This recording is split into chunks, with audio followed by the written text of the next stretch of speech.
A história de Jó. Jó viveu no período de bronze de 1400 a 1200 a.C. A história de Jó nos faz refletir sobre como um homem fiel a Deus precisou passar por uma das piores crises que um ser humano poderia suportar. E ainda assim, permanecer fiel a Deus. Jó, segundo a Bíblia, era o homem mais rico entre todos os homens do Oriente de sua época. Mas a reflexão que faço sobre o livro de Jó, capítulo 1:8, é: por que Deus apresenta Jó ao inimigo sem que ele perguntasse sobre Jó? Traduzindo para a atualidade, seria como apresentar seus pertences a um ladrão muito conhecido, sabendo que o ladrão poderia roubá-lo a qualquer momento. Então, por que Deus apresenta Jó? Para entender essa história, precisamos retornar ao capítulo 1:6, que diz: houve um dia em que os filhos do Senhor vieram apresentar-se diante do Senhor. Satanás veio também entre eles. Aqui apresento duas observações para entendermos o livro de Jó. A primeira, o termo Satã, e o segundo, o nome também. O inimigo do Senhor tem vários codinomes. E por que a Bíblia escolheu o nome Satanás? No período de bronze, não existia a figura de cliente, advogado, promotor e juiz. Essa estrutura jurídica surgiu apenas na instituição greco-romano. Assim, no período que Jó viveu, quando alguém se sentia lesado, o juiz o nomeava Satã. Em hebraico significa advogado de acusador.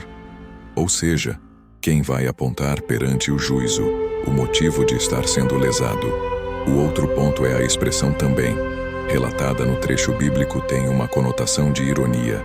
São Jerônimo, ao traduzir o livro de Jó, dizia que era um campo enlamaçado por conter muitas ironias. Em outros termos, o inimigo de Deus estava presente em um ambiente sem ter sido convidado. Então, Deus pergunta a Satã: de onde tu vens? E o inimigo diz: de ir e de vir pela terra, e nela passear para cima e para baixo. É neste momento que Deus apresenta Jó. Na tradução literal, a palavra passear representava caminhar sobre sua propriedade, para saber se tudo estava em conformidade e de acordo com seus interesses.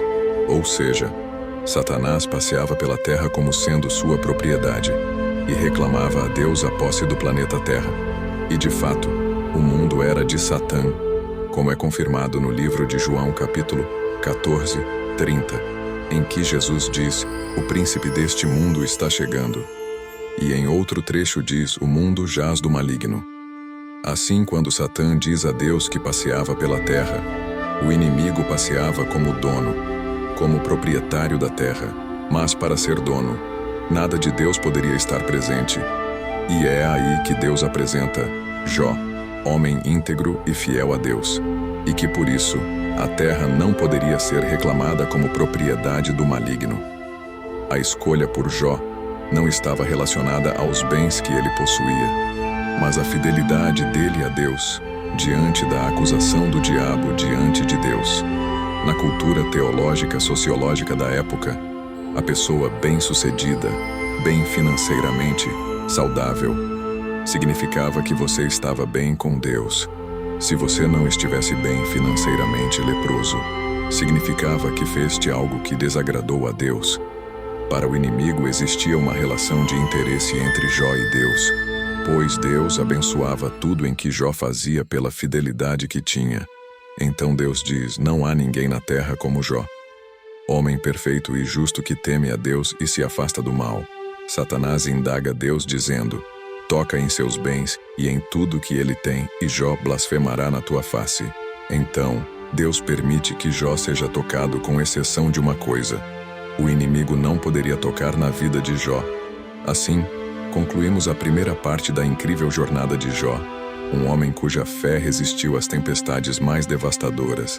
Testemunhamos suas riquezas perdidas, seus filhos tragados pela tragédia. Mas em meio a tudo isso, Jó permanece íntegro, adorando a Deus com humildade. A história de Jó é uma poderosa